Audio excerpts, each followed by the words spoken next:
Hello Life Group leaders, well here we are in Salamanca Square. It's Friday morning and Harry and I, of my friend Harry here, come in, say hello to Life Group. It's Harry. We have breakfast here on Friday mornings in the wonderful Salamanca Square. We're going to start a new series of just talking to you periodically with some low budget videos, and these are going to be available on YouTube and also notes for life groups you're going to be able to find at energizerlifechurch.com under the blog section. Last Sunday we started to try and wind up our series on passion for his house, and in Psalm 27 verse 4 we read that David says, "This one thing I ask of the Lord, the thing I seek most is to live in the house of the Lord all the days of my life, delighting in the Lord's perfections and meditating in his temple." I want us as life group leaders to lead our groups in understanding how it is that we can be like David and live in the house of the Lord all the days of our life. So in your life group tonight, why don't you discuss practically how you can live like David, how you can be the person that wants to live in the house of the Lord all the days of your life.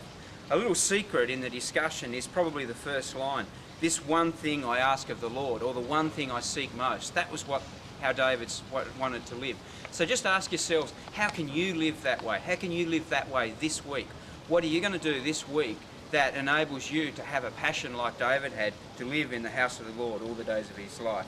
In John 2:13-17, we read when Jesus came into the temple, and this is quite amazing. Jesus comes into the temple and he makes a whip, and he drives out people from the temple. The temple was being used for things that it was never designed to be used for. People were selling things to make money. People were making it easy to worship. They had sacrifices and cows and things out there just waiting for people to buy them. And Jesus comes in and he actually takes a whip, and in anger he drives people out of the temple. And this was actually the start of Jesus' ministry. Notice that he cleans out the temple to start his ministry.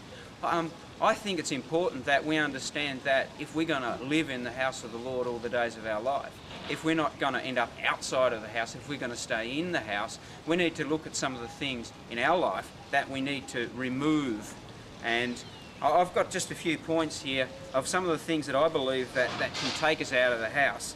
And number one is we must put the rubbish out, do it daily, be like Jesus, actually clean out the temple. So tonight, identify some of the things that you need to put out. Number one, put the rubbish out.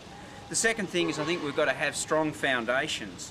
And in Luke 6:47-49, we read about a man who built his house on a strong foundation. He actually dug down deep till he found the rock to build on. In your life group tonight, talk about how you're going to have strong foundations in your life. Some of the foundations are love, repentance. That's actually digging the dirt away so that you can get to a strong foundation. And grace, just understanding that there's a whole lot of things that we've been given that we don't deserve. The third thing is to live by faith. Without faith, it's impossible to please God. Just have a think about how you're going to step into the faith realm this week, and not just live by all the things that are around you, but live by faith. The fourth thing is we need to live by truth rather than facts. People are always too willing to tell you the facts about your life. They're going to tell you the things that you're not good at and all the things that are wrong with your life. Start to work out ways that you can get the truths that are written about you in the Bible, the things that God says about you. God says you are loved. That was, as we've talked about in this series, that the disciple John was the disciple that Jesus loved. He had that revelation. Just start to talk about in your group tonight how you can have that revelation. We need to live by love, not by fear. Talk about ways that you can remove fear from your life. Choose to live in the light. Number 7 is watch out for idleness. And John 5:17, Jesus replied, "My Father never stops working, so why should I?" Now God has 3 ways of getting things done. He works in us, actually increases our faith so that he can work in us. The second thing is he works through us, channeling his love and blessings to people that need it. And the third thing is he works for us. When those 2 things start to happen, God actually starts to work for us. Number 8 is know that Jesus is with you. Don't suppose it. In Luke 43 and 44, we find out that Jesus' mother, they only thought that they had Jesus with him. They journeyed about 3 days and found out that Jesus wasn't there. Where did they go to find him? They actually went back in the temple. I think it's important that we go back to those places and make sure that Jesus is with us. Make sure that we find that temple place in our life. Talk about in your group tonight how you're going to make sure that you build a temple place into your life where you go back and find Jesus in your life. Not just suppose that he's with you, that you actually know that Jesus is with you. Number 9, choose not to take offence. I think this is just something that we can choose not to do. So have a chat about how you can choose not to take offence and get rid of those things. Just cultivate a passion for your house. Come up with some ways that you can cultivate a passion for God's house. And this one's a beauty. Live within the space that you've been given.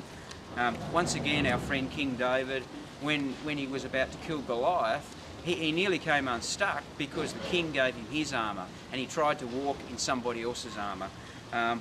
Romans 12 verse 3 says, Paul talks about the grace that's been given to him. Have a look at that and start to talk about ways that you can walk in the grace that is given to you. Anyway, I've given you lots of food for thought there. You can break that down a little bit and just work on some of this. Remember, there's some notes that you can use on the church blog, energizerlifechurch.com blog, and under life group notes. So have a great night tonight in your life group. Remember that Jesus did life together. He did life with 12 people, and that's the way in this church that we believe that we can connect and be extremely effective in our community by making sure that we build strong life groups. Strong life groups build strong people build strong churches, and strong churches build a strong community. Have a great night.